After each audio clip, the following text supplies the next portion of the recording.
Primeira carta de Paulo aos Coríntios, capítulo 15.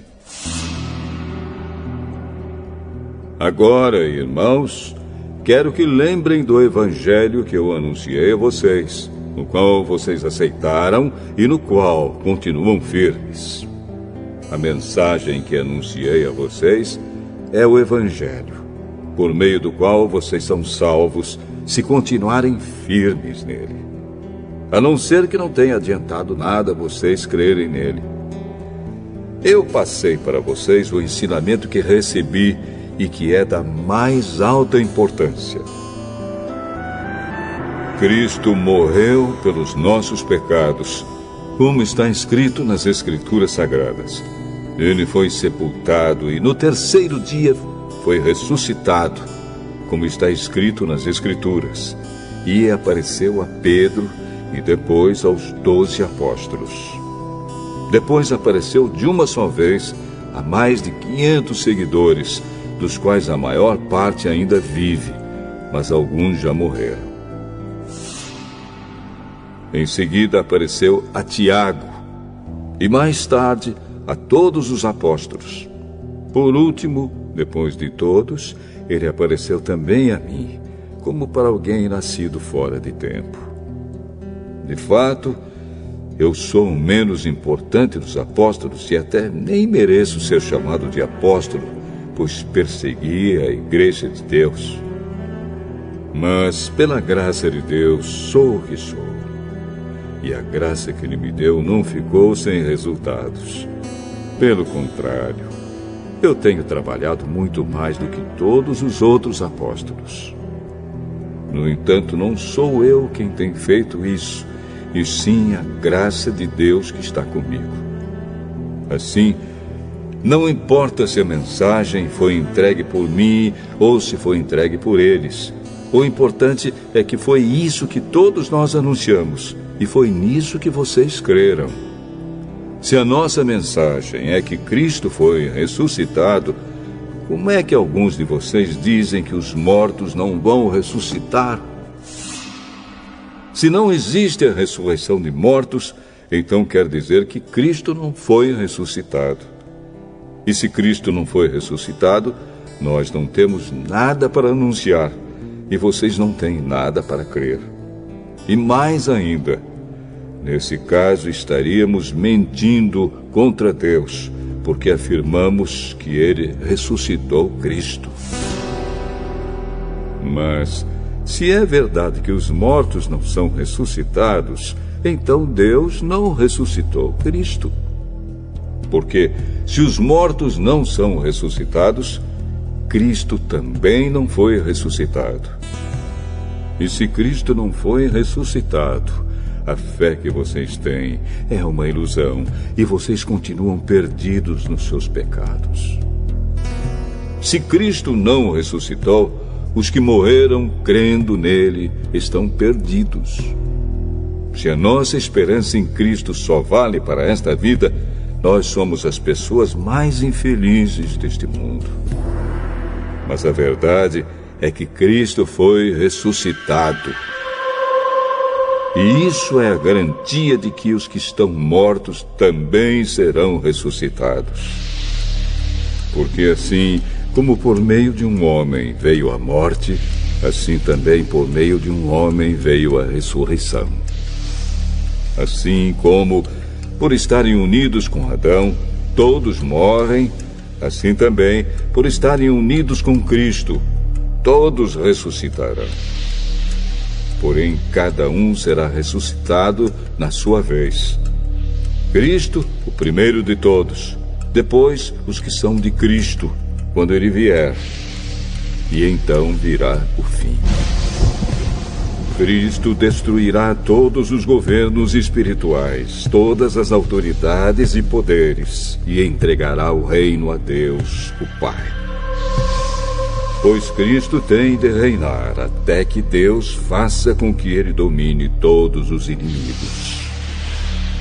O último inimigo que será destruído é a morte. As Escrituras Sagradas dizem: Deus pôs todas as coisas debaixo do domínio dele. É claro que dentro das palavras, todas as coisas, não está o próprio Deus, que põe tudo debaixo do domínio de Cristo.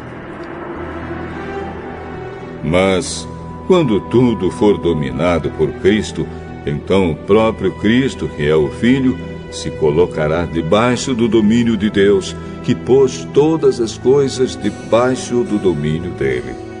Então Deus reinará completamente sobre tudo. Pensem agora nas pessoas que são batizadas em favor dos mortos. O que é que elas esperam conseguir? Se os mortos não são ressuscitados, por que é que essas pessoas se batizam em favor deles? E quanto a nós, por que é que nos colocamos em perigo a toda hora? Irmãos, eu enfrento a morte todos os dias. Se afirmo isso, é pelo orgulho que tenho de vocês, pois estamos todos unidos com Cristo Jesus, o nosso Senhor. Aqui em Éfeso, eu lutei contra inimigos como se lutasse contra animais selvagens. E se fiz isso somente por interesses humanos, o que foi que eu consegui com isso? Se é verdade que os mortos não são ressuscitados, façamos o que diz o ditado: comamos e bebamos, porque amanhã morreremos. Não se enganem. As más companhias estragam os bons costumes.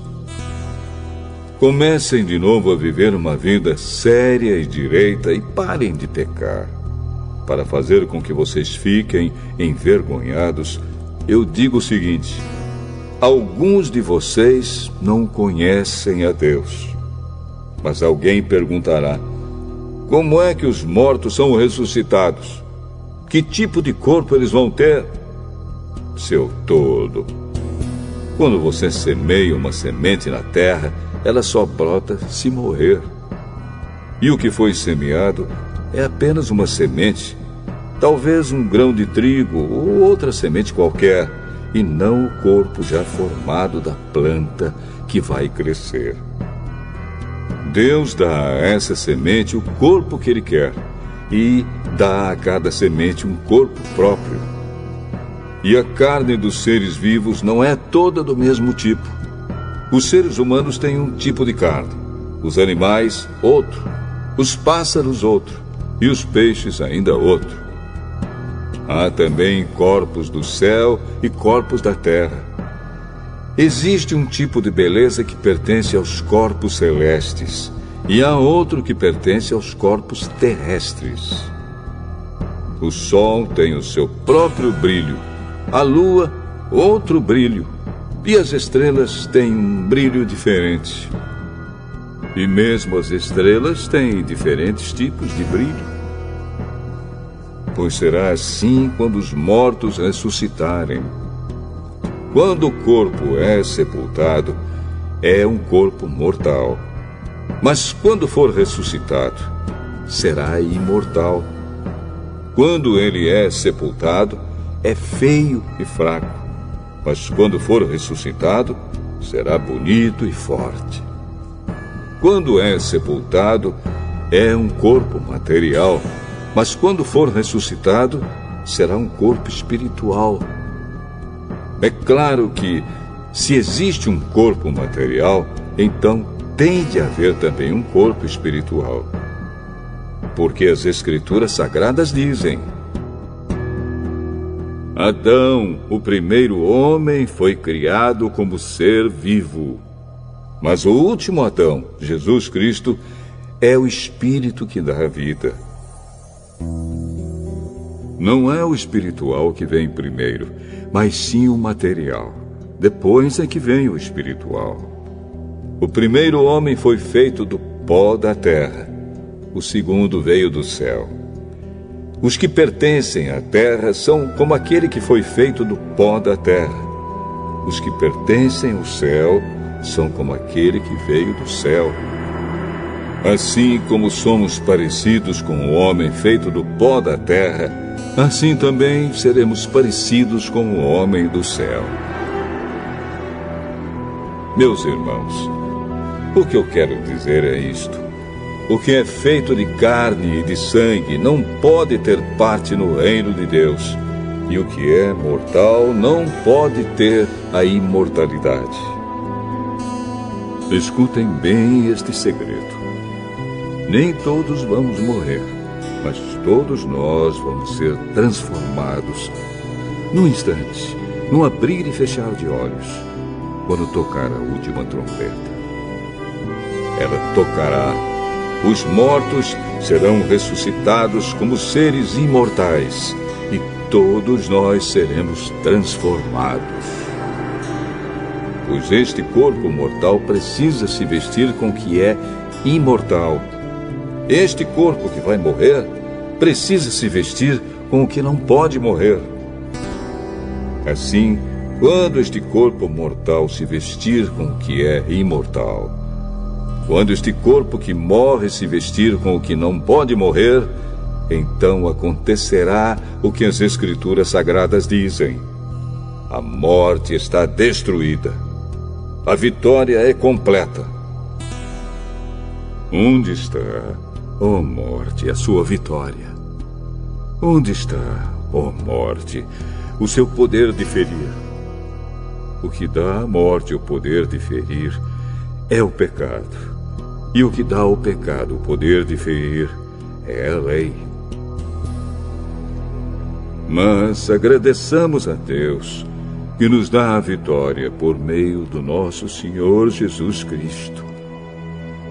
Portanto, queridos irmãos, continuem fortes e firmes.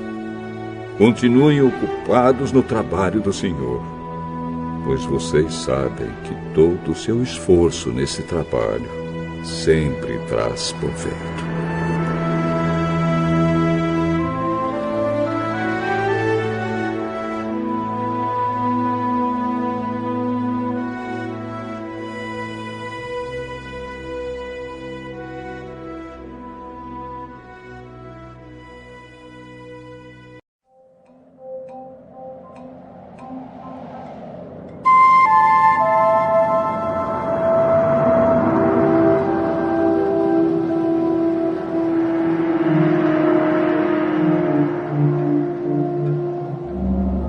O segundo livro dos Reis, capítulo 10.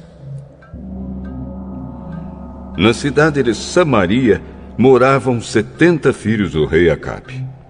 Jeú escreveu cartas e as mandou às autoridades da cidade, aos líderes e às pessoas que tomavam conta dos filhos de Acabe.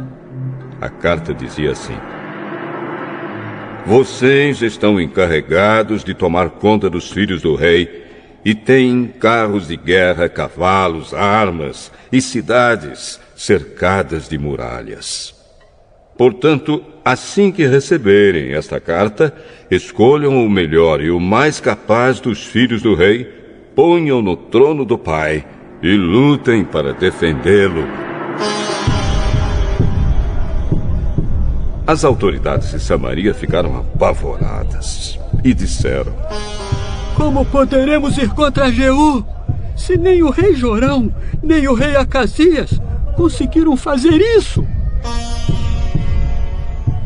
Aí o oficial encarregado do palácio e o oficial encarregado da cidade, junto com os líderes e as pessoas que tomavam conta dos filhos de Acabe, mandaram a Jeú esta mensagem: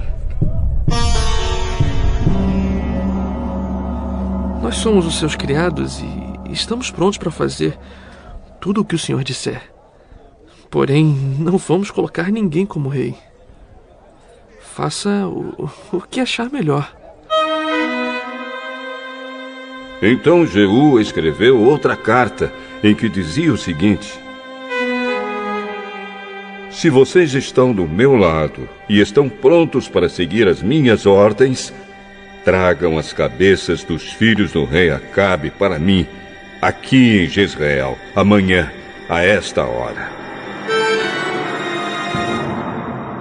Os 70 filhos de Acabe moravam com os principais cidadãos de Samaria que os estavam criando. Quando receberam a carta de Jeú, os líderes de Samaria mataram todos os 70 príncipes. Depois puseram as cabeças deles em cestos e as mandaram para Jeú, em Jezreel. Foram contar a Jeú que as cabeças dos filhos de Acabe haviam sido trazidas.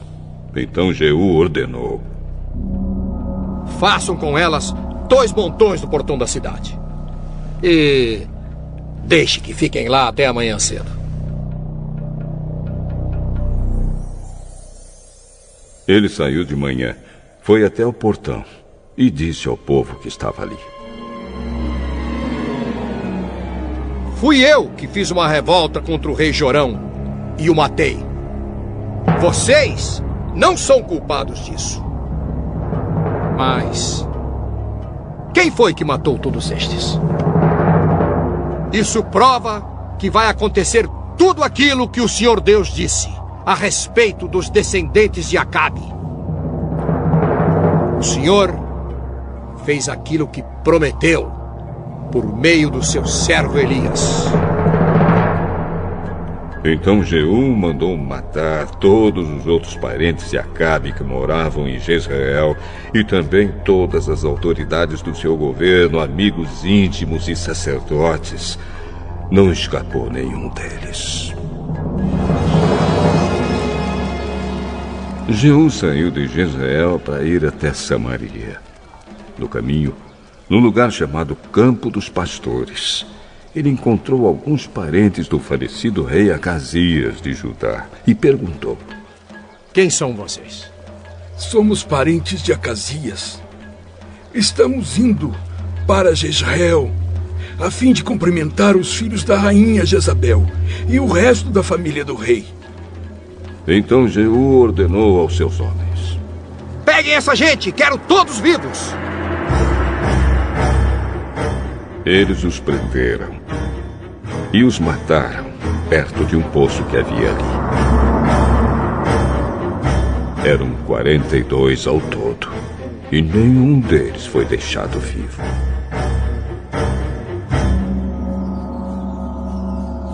Jeú saiu dali e no caminho encontrou-se com Jonadab, filho de Recabe, que havia ido falar com ele. Jeú o cumprimentou e disse: será que nós dois estamos pensando do mesmo jeito? Sim. Então, me dê a sua mão. Eles apertaram as mãos. E Jeú ajudou Jonadab a subir no seu carro de guerra. Jeú disse: venha comigo e veja você mesmo como sou dedicado a Deus, o Senhor. E Jeú o levou no seu carro para Samaria. Quando chegaram lá, Jeú matou todos os parentes de Acabe. Não deixou nenhum vivo, conforme o Senhor tinha dito a Elias que ia acontecer. Jeú reuniu o povo de Samaria e disse: o rei Acabe serviu pouco o Deus Baal, mas eu servirei muito. Portanto, reúnam agora todos os profetas de Baal, todos os seus adoradores e todos os seus sacerdotes. Que não falte nenhum, pois eu vou oferecer um grande sacrifício a Baal. E quem não vier será morto.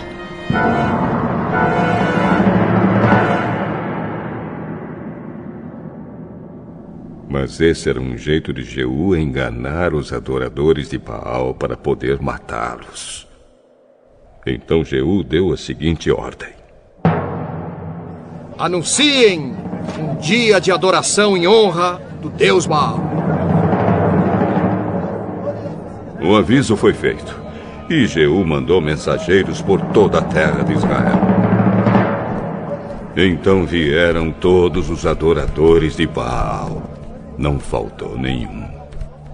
Eles entraram no templo de Baal, que ficou completamente cheio.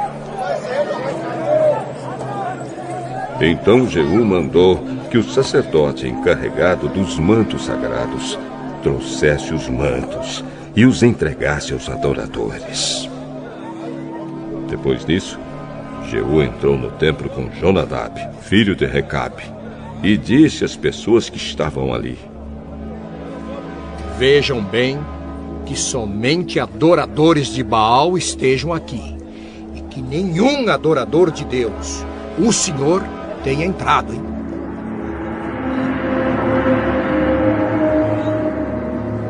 Aí ele e Jonadab entraram para oferecer sacrifícios e queimar ofertas a Baal. Jeú havia mandado que 80 homens ficassem do lado de fora, dando-lhes a seguinte ordem: Matem todas essas pessoas que vou entregar a vocês. Quem deixar uma delas escapar, pagará com a vida por isso. Assim que Jeú apresentou as ofertas, disse aos guardas e aos oficiais: Entrem e matem todos. Não deixem que nenhum escape. Eles entraram com as espadas na mão. Mataram todos e jogaram os corpos para fora.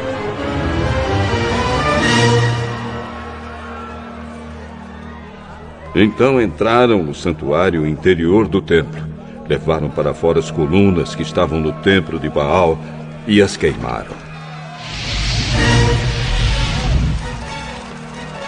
Também destruíram a coluna de Baal e o seu templo.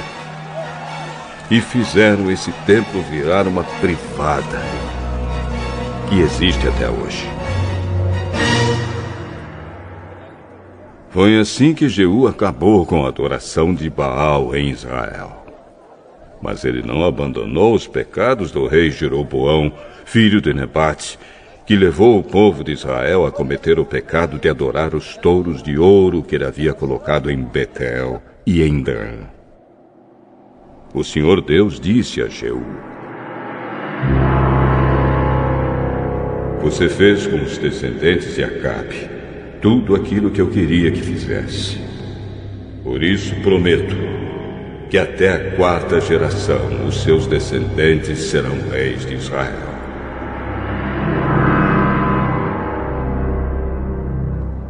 Mas Jeú não obedeceu de todo o seu coração à lei do Senhor, o Deus de Israel, nem abandonou aqueles mesmos pecados que Jeroboão havia feito o povo de Israel cometer no passado.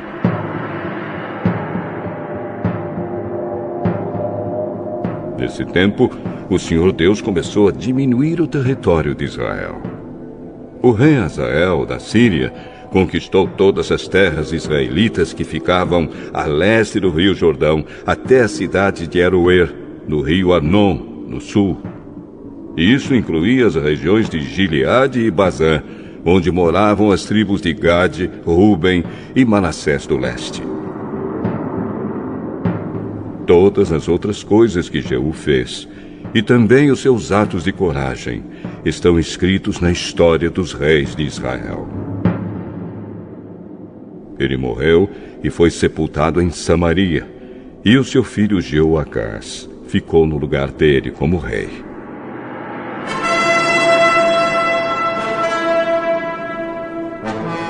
Jeú governou 28 anos em Samaria como rei de Israel.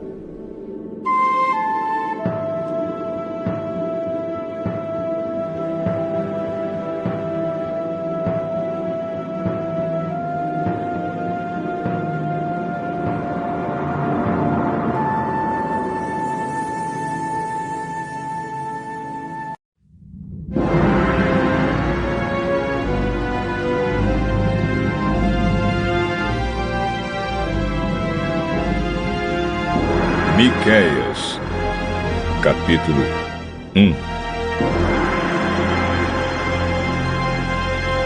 Esta é a mensagem que o Senhor Deus deu a Miqueias, da cidade de Moresete. Miqueias teve estas visões a respeito das cidades de Samaria e de Jerusalém, durante os reinados de Jotão, Acás e Ezequias, na terra de Judá. Escutem, todos os povos, prestem atenção, todos os moradores da terra. O Senhor vai ser testemunha contra vocês. Do seu templo no céu, Ele falará. Ele descerá do lugar onde mora e caminhará sobre as montanhas.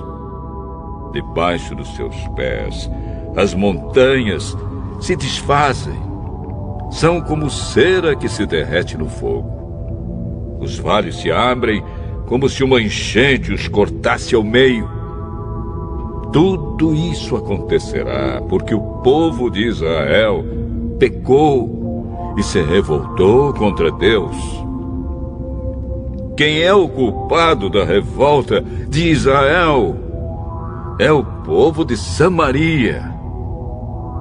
E quem é responsável por haver santuários pagãos em Judá? É o povo de Jerusalém. Por isso o Senhor diz: eu farei com que a cidade de Samaria vire um montão de ruínas em campo aberto. Farei com que seja um lugar para plantações de uvas. Farei com que as pedras da cidade rolem monte abaixo e que os alicerces das casas de Samaria fiquem aparecendo. Todas as imagens serão destruídas. Toda a riqueza conseguida à custa das prostitutas dos seus templos pagãos será queimada. E todos os ídolos virarão um monte de ruínas. Tudo o que foi comprado com o dinheiro das prostitutas será usado para pagar as prostitutas em outros templos pagãos. Por isso, eu choro e grito de dor, e em sinal de tristeza ando descalço e nu, uivando como uma raposa e soltando gritos de dor como um avestruz. Pois os ferimentos do povo de Samaria não podem ser curados. A destruição já atingiu Judá e está perto de Jerusalém, onde vive o meu povo. Não contem em Gate a nossa derrota, nem comecem a chorar. Povo de Bet-Leafra, role no chão em sinal de desespero. Moradores de Safir, vão nus e envergonhados para o cativeiro. Os que vivem em Zaanã não devem sair da cidade. Quando ouvirem o povo de Bet-Ezel chorar, vocês saberão que eles não os podem ajudar. Os que moram em Marote esperam ansiosos por socorro, pois o Senhor fez a desgraça chegar bem perto de Jerusalém.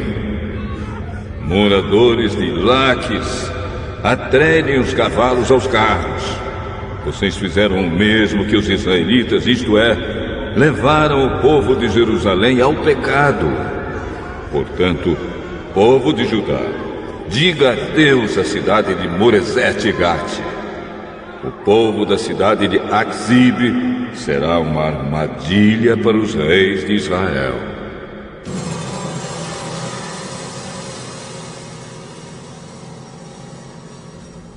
O Senhor Deus diz: vou entregar a cidade de Maressa nas mãos do inimigo, e as autoridades de Israel irão se esconder na caverna que fica perto da cidade de Adulá.